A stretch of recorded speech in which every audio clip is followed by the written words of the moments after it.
puis un troisième mot, peut-être, je dirais cuisine, parce qu'on a aussi la meilleure bouffe du monde. Désolé. Je m'appelle Jocelyn, je suis dans la force de l'âge. Je suis en Tunisie depuis un peu plus de 3 ans maintenant, où je travaille dans le domaine associatif, dans la coopération internationale, et plus particulièrement dans le domaine de la démocratie, des droits humains et de la justice, pour accompagner les institutions publiques tunisiennes, mais aussi les organisations de la société civile, à œuvrer pour le bénéfice des citoyens. J'ai par ailleurs été expatrié depuis déjà plus de 15 ans, puisque j'ai travaillé d'abord dans le privé, puis ensuite je me suis reconverti dans le domaine de la coopération internationale, et j'essaye de revenir en France 1 fois, 2 fois par an, lorsque je peux, pour me rapprocher de mes racines. Sucré-salé. J'adore les plats asiatiques qui sont sucrés-salés. Cassoulet, bien évidemment. Je viens d'une région du sud de la France qui est très très proche du Gers. Bastion du canard, avec les confits, les cassoulets. Je suis plutôt lève-tard. J'arrive quand même à me réveiller pour aller au travail, mais on va dire que mon système interne commence à se réveiller vers 18 h en principe.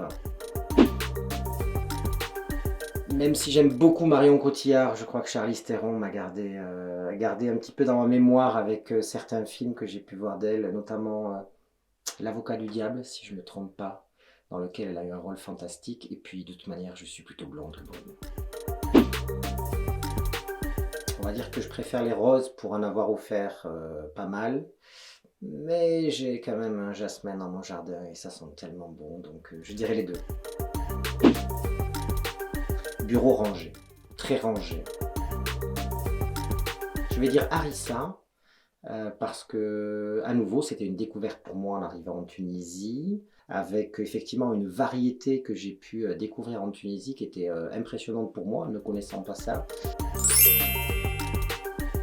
Je dirais beaucoup de chaleur que j'ai découvert en arrivant ici, par l'accueil qui était proposé par l'ensemble des personnes que j'ai pu rencontrer. Découverte parce que c'est un pays qui n'est pas si grand que ça finalement, mais qui recouvre énormément de merveilles. Et puis si je devais trouver un troisième mot, proximité, je crois que je dirais. Dans tous les pays que j'ai visités, je crois que la Tunisie est celle où j'ai trouvé le plus de proximité au niveau culturel et au niveau de l'esprit. Et je pense qu'on est deux peuples qui se rapprochent énormément, peut-être de par notre histoire, mais en tout cas par nos valeurs actuelles. Alors la France pour moi c'est d'abord les racines. Après avoir beaucoup voyagé, je reste convaincu que c'est le plus beau pays du monde. On a une chance incroyable lorsqu'on est né en France. C'est un atout, et surtout comme des personnes comme moi qui veulent voyager, ça permet d'ouvrir énormément de portes. Et beaucoup de Français ne se rendent pas compte de la chance qu'ils ont de l'être. Et puis un troisième mot, peut-être, je dirais cuisine, parce qu'on a aussi la meilleure bouffe du monde. Désolé. Ma vie est partout, elle a toujours été partout. J'ai quand même, parmi tous les pays que j'ai voyagé, une grande affection pour la Tunisie, avec laquelle j'ai eu une belle accroche depuis mon arrivée.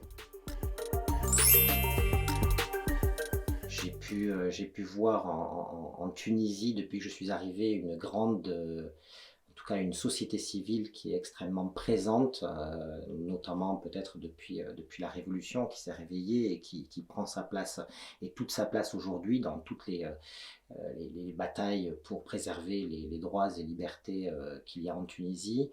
Je pense que c'est un grand signe d'encouragement, et j'espère qu'elle continuera à être active, à défendre les droits que leurs concitoyens ont gagnés.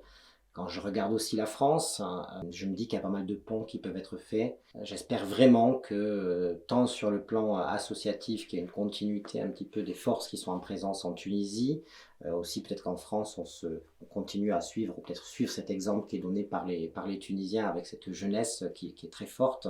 Voilà, j'espère en tout cas que l'avenir nous donnera de meilleurs espoirs que la crise que nous sommes en train de subir à l'heure actuelle, et que nous puissions préserver les droits qu'on a réussi à gagner au fil des ans dans l'histoire du monde. Merci.